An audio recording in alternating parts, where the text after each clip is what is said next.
Hello students, आप सभी का आदिक्षम कॉमर्स एकेडमी में बहुत बहुत स्वागत है। आज हम लोग अपने इस वीडियो में क्लास 12th की वेस्ट बंगाल बोर्ड की third chapter concepts of elasticity of demand यानी मांग की लोच की अवधारणा का प्रकार को समझेंगे। इसके पहले के वीडियो में जो हम लोग का फर्स्ट पार्ट था उसमें इलास्टिसिटी ऑफ डिमांड क्या होती है, इसके कौन कौन से फैक्टर्स होते हैं, इसके बारे में पढ़े थे। इसके सेकेंड पार्ट में हम लोग इसके इम्पॉर्टेंस यानी इसके महत्व को पढ़े थे। तो इसके थर्ड पार्ट में हम लोग पढ़ने जाएंगे कि जो इलास्टिसिटी ऑफ डिमांड है ये कितने प्रकार के होते हैं। ठीक है, तो आइए समझते हैं इलास्टिसिटी ऑफ डिमांड कितने प्रकार के होते हैं। इलास्टिसिटी ऑफ डिमांड 3 प्रकार के होते हैं। फर्स्ट है हम लोग का price elasticity of demand. Second है हम लोगों का income elasticity of demand,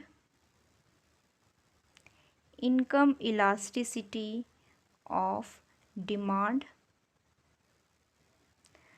third है हम लोगों का cross elasticity of demand. Price elasticity of demand, जिसे हिंदी में मांग की कीमत लोच कहते हैं।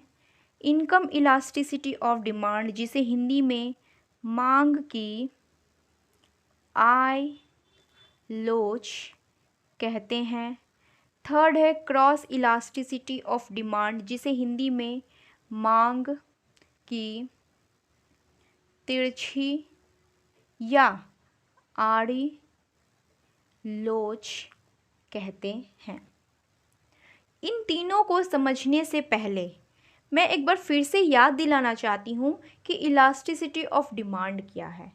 इलास्टिसिटी ऑफ डिमांड का मतलब क्या होता है? इलास्टिसिटी ऑफ डिमांड का मतलब है कि अगर किसी वस्तु के प्राइस में कितना परसेंटेज का चेंज होने पर उसका डिमांड में कितना परसेंटेज का चेंज होता है, यानी इन दोनों के बीच का मेज़रमेंट, इन दोनों के बीच के जो मेज़रमेंट होता है, यानी अगर किसी वस्तु के प्राइस कितना चेंज होने पर उसका डिमांड में कितना परिवर्तन आता है, ये जो बीच का जो मेज़रमेंट होता है उसी को हम लोग कहते हैं इलास्टिसिटी ऑफ डिमांड।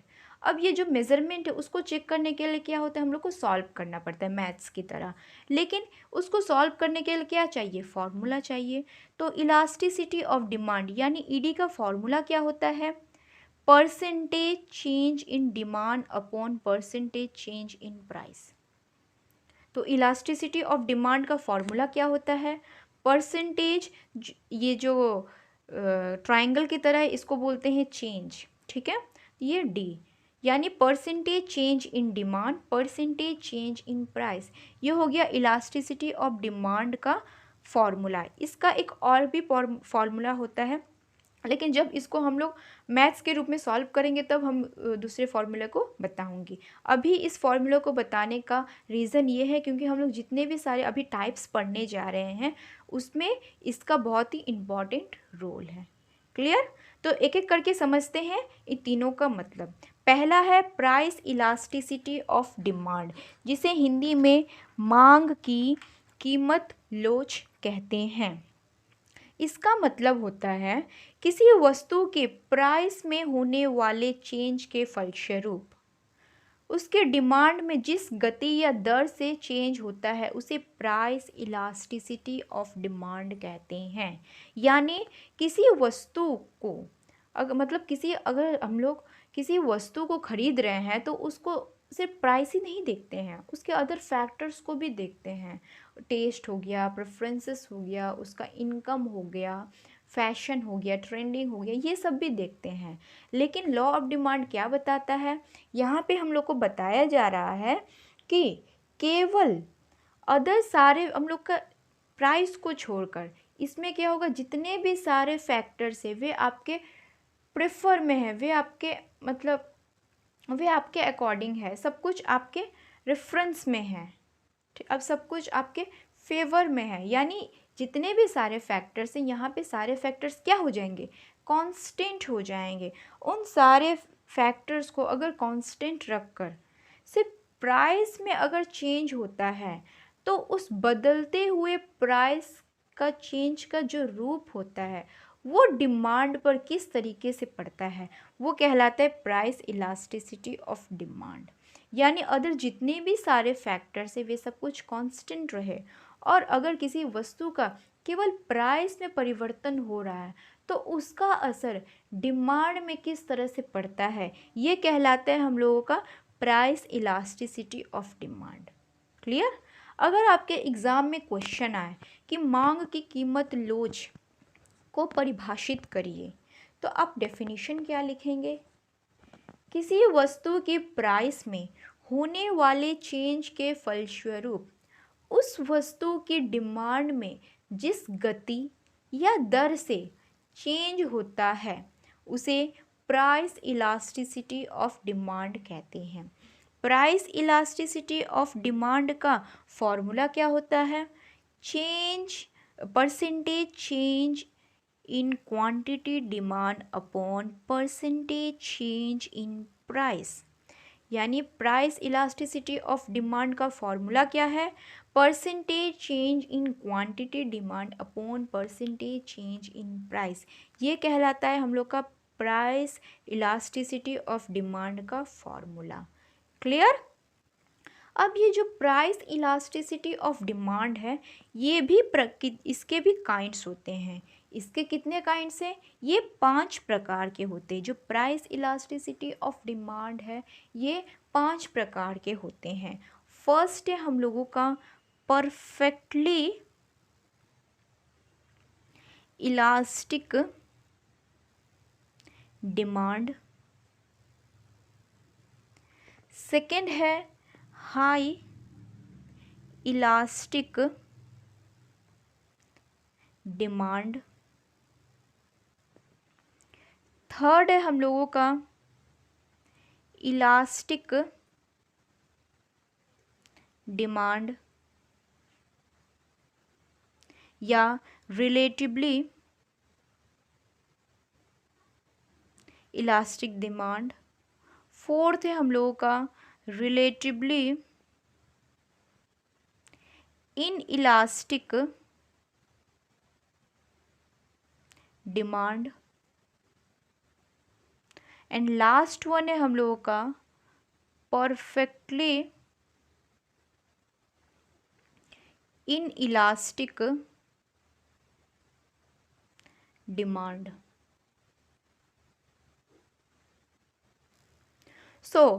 जो प्राइस इलास्टिसिटी ऑफ डिमांड है ये 5 प्रकार के होते हैं।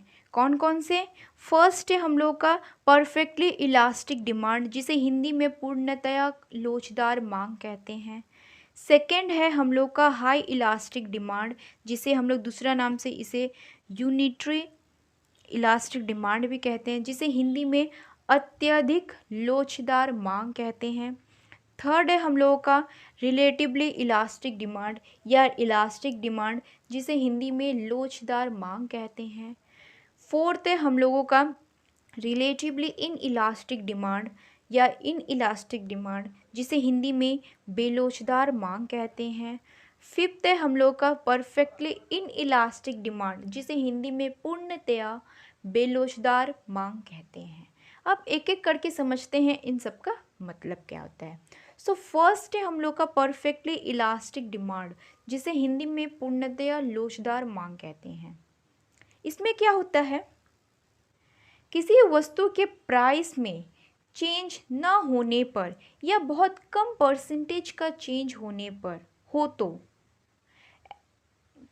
यदि वस्तु का डिमांड में बहुत ज़्यादा चेंज देखने को मिले तो ऐसी डिमांड को प्राइस ऑफ इलास्टिसिटी डिमांड कहते हैं। यानी क्या होगा, इसमें क्या होता है, सॉरी परफेक्टली इलास्टिक डिमांड कहते हैं।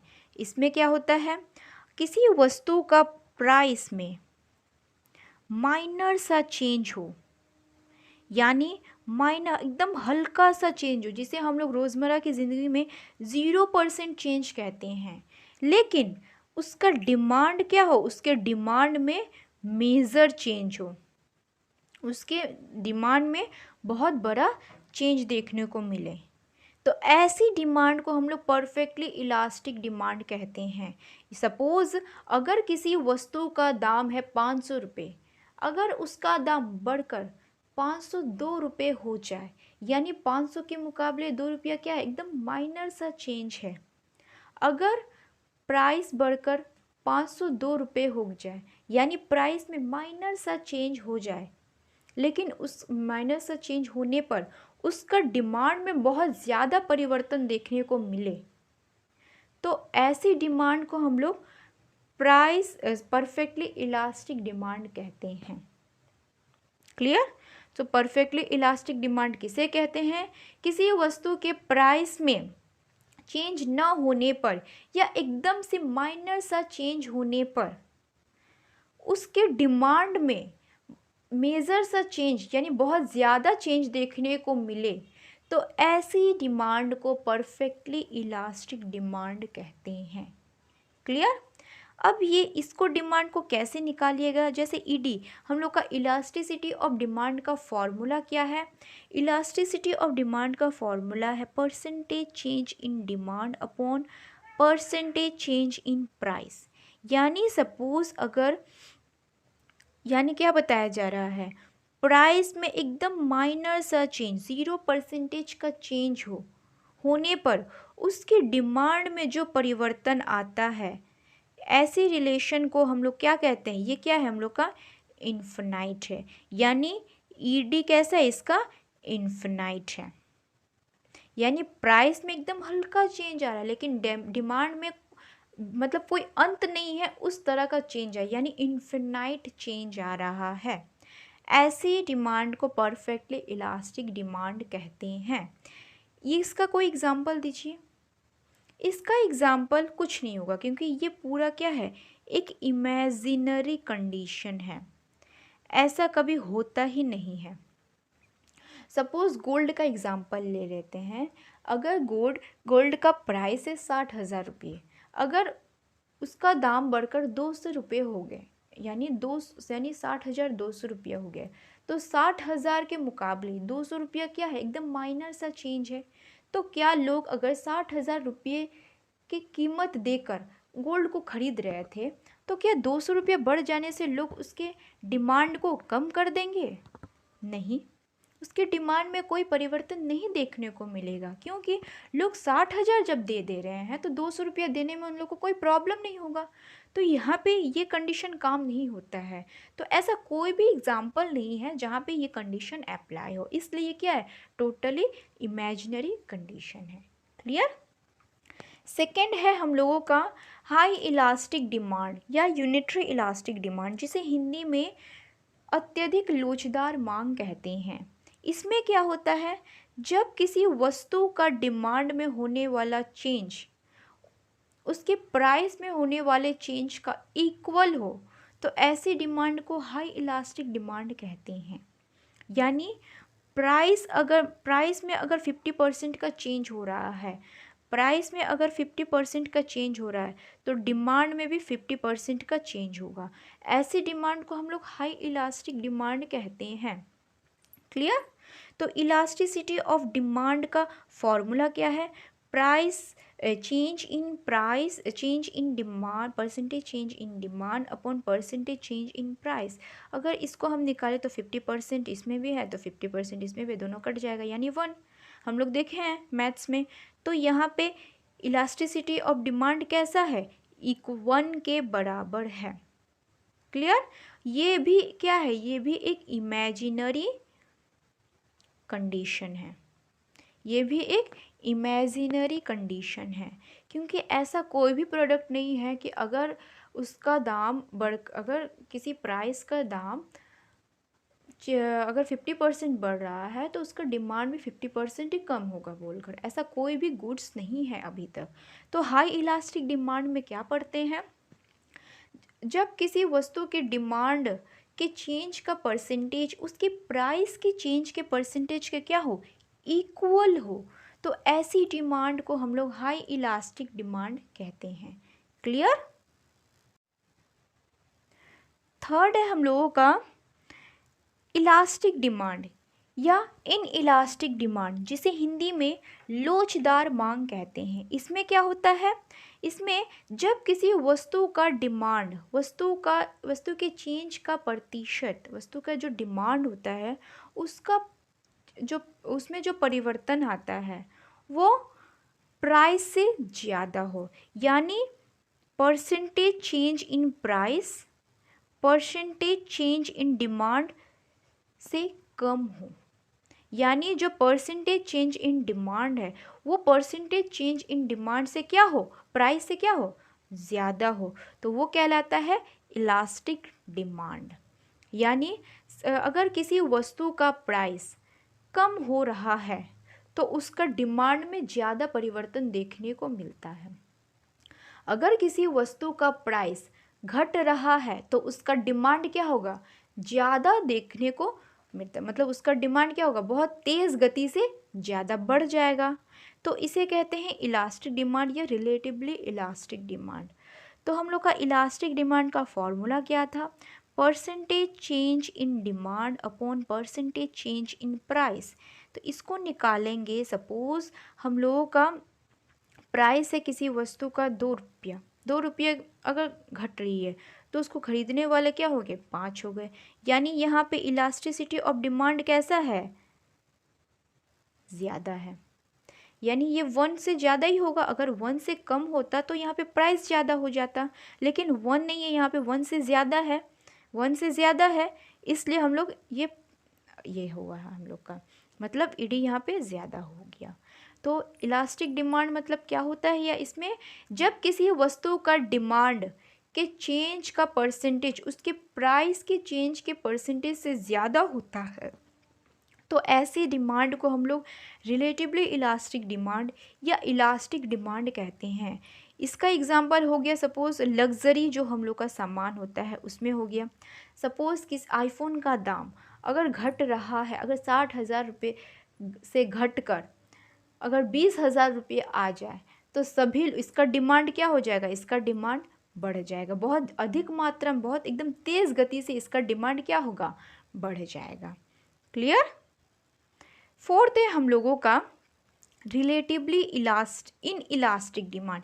सेम इसका ऑपोजिट होता है। कैसे ऑपोजिट होता है, इसमें क्या हो रहा है, इसमें डिमांड ज़्यादा बढ़ रही है लेकिन इसमें क्या होगा, प्राइस बढ़ रहा है।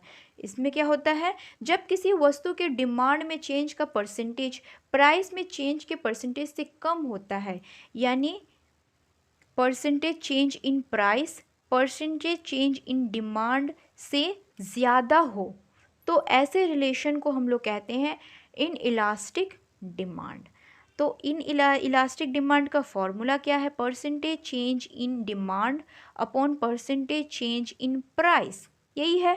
अगर इसका उल्टा कर दे 255 तो ऐसे रिलेशन में हम लोग का क्या हो जाएगा, यहाँ पे ईडी 1 से कम है, 1 से ज़्यादा है, इसलिए 1 यहाँ पे। क्लियर। तो इन इलास्टिक डिमांड क्या होता है, जब किसी वस्तु के डिमांड में चेंज का परसेंटेज, जब किसी वस्तु के डिमांड में चेंज का परसेंटेज प्राइस के चेंज के परसेंटेज से कम हो, तो ऐसी डिमांड को हम लोग रिलेटिवली इन इलास्टिक डिमांड या इन इलास्टिक डिमांड कहते हैं। इसका एग्जाम्पल हो गया हम लोग का, जैसे हम लोग का बेसिक नीड्स जो होती, बेसिक जो नेसेसिटीज़ होती हैं उनमें, जैसे नमक का प्राइस अगर सपोज़ बढ़ता है तो क्या उसका डिमांड कम हो जाएगा। सपोज़ नमक का प्राइस 10 रुपये का एक पैकेट बिकता है, उसका प्राइस बढ़कर 100 रुपये का पैकेट हो गया, तो क्या हम लोग उसका डिमांड कम कर देंगे, डिमांड को कम नहीं करेंगे हम लोग, उसका क्वांटिटी डिमांड को कम कर देंगे। यानी जहाँ 10 रुपये प्राइस का एक पैकेट का नमक बिकता था वहाँ हम लोग 10 पैकेट खरीदते थे, अभी अगर 100 रुपये पैकेट अगर बिक रहा है तो हम लोग वहाँ पे क्या करेंगे, क्वांटिटी कम कर देंगे, यानी एक पैकेट लेंगे, लेकिन पूरी तरीके से उसका डिमांड को तो कम नहीं करेंगे बल्कि उसका क्वांटिटी डिमांड में कम कर देंगे। तो ऐसे रिलेशन बताता है relatively inelastic demand. Clear. तो हम लोग का लास्ट पॉइंट आता है परफेक्टली इन इलास्टिक डिमांड। इसमें क्या होता है, अगर इसमें प्राइस में मेजर चेंज, प्राइस क्या होगा, मेजर चेंज हो रहा है, यानी प्राइस में बहुत ज़्यादा परिवर्तन हो रहा है, लेकिन उसका डिमांड में क्या हो रहा है, नो चेंज, उसका डिमांड में किसी भी तरह का परिवर्तन देखने को नहीं मिलता है, तो ये ऐसे सिचुएशन को कहते हैं हम लोग परफेक्टली इन इलास्टिक डिमांड। इसमें क्या होगा, जब किसी वस्तु के प्राइस में चेंज होने के बावजूद भी उस वस्तु के डिमांड में कोई चेंज देखने को नहीं मिलता है, तो ऐसी डिमांड को हम लोग परफेक्टली इन इलास्टिक डिमांड कहते हैं। तो यहाँ पे इलास्टिक डिमांड निकालने का फॉर्मूला क्या था, percentage change in demand upon percentage change in price. इसको निकालेंगे, यानी डिमांड में कोई परिवर्तन नहीं हो रहा है जबकि प्राइस कुछ भी हो, तो ऐसी स्थिति को कहते हैं ED इक्वल टू ज़ीरो, यानी जो ऊपर का है उसी को तो हम लोग नीचे लिखते हैं, है ना। तो इसमें ऐसे मतलब इस रिलेशन में हम लोग कोई भी एक एग्जांपल देखें तो ये भी क्या है, एक इमेजिनरी कंडीशन है। जी हाँ, ऐसा कोई अभी तक सामान नहीं है कि उसका सामान का प्राइस अगर बढ़ जाए, 2 गुना 3 गुना बढ़ जाए, लेकिन हम लोग डिमांड वैसे का वैसे ही रखें। उसके डिमांड में तो कमी लाते ही हैं हम लोग, है ना। जैसे हम लोग नमक ही ले ले तो नमक का क्या हो रहा है, हम लोग क्वांटिटी डिमांड में कमी ला रहे हैं, यानी परफेक्टली इन इलास्टिक डिमांड का कोई एग्जिस्ट नहीं है, यानी ये कम्प्लीटली इमेजिनरी कंडीशन है। क्लियर। तो हम लोगों ने प्राइस इलास्टिसिटी डिमांड के 5 टाइप्स को पढ़ लिए हैं। मैं एक बार फिर से रिवाइज करा देती हूँ आज के पूरे क्लास को। हम लोगों ने सबसे पहले इलास्टिसिटी ऑफ डिमांड क्या है इसको समझे हैं, इसका फॉर्मूला क्या है इसको देख लिए हैं। इलास्टिसिटी ऑफ डिमांड 3 प्रकार के होते हैं, कौन कौन से, price elasticity of demand, income elasticity of demand and cross elasticity of demand. Price elasticity of demand किसे कहते हैं, किसी वस्तु का जितने भी सारे फैक्टर्स है सभी स्थिर रहे, अगर किसी वस्तु के प्राइस में जो चेंज हो रहा है उसका असर डिमांड में किस गति से पड़ रहा है, इसको प्राइस इलास्टिसिटी ऑफ डिमांड कहते हैं। इसका फॉर्मूला होता है percentage change in quantity demand upon percentage change in price. Price elasticity demand 5 types के होते हैं। फर्स्ट है परफेक्टली इलास्टिक डिमांड, सेकेंड है हाई इलास्टिक डिमांड, थर्ड है रिलेटिवली इलास्टिक डिमांड, फोर्थ है relatively inelastic demand, fifth है perfectly inelastic demand. Clear. So clear. आज के हम लोग के क्लास में हम लोग बस इतना ही पढ़ेंगे। अब जितने भी जितने भी पॉइंट्स हम लोग के बचे हुए हम लोग उसको नेक्स्ट क्लास में हम लोग कवर करेंगे, ठीक है। तो अगर मैं आज आपको जितना भी टॉपिक बताएं, जितना भी पॉइंट्स बताएं, उस पॉइंट्स में से अगर किसी भी पॉइंट में अगर आप लोग को डाउट है तो उसको पूछिएगा, मैं उसको जल्द से जल्द रिप्लाई करने की कोशिश करूँगी। तो आज के इस वीडियो में बस इतना ही, मिलते हैं हम लोग के नेक्स्ट पार्ट में। तब तक थैंक यू सो मच।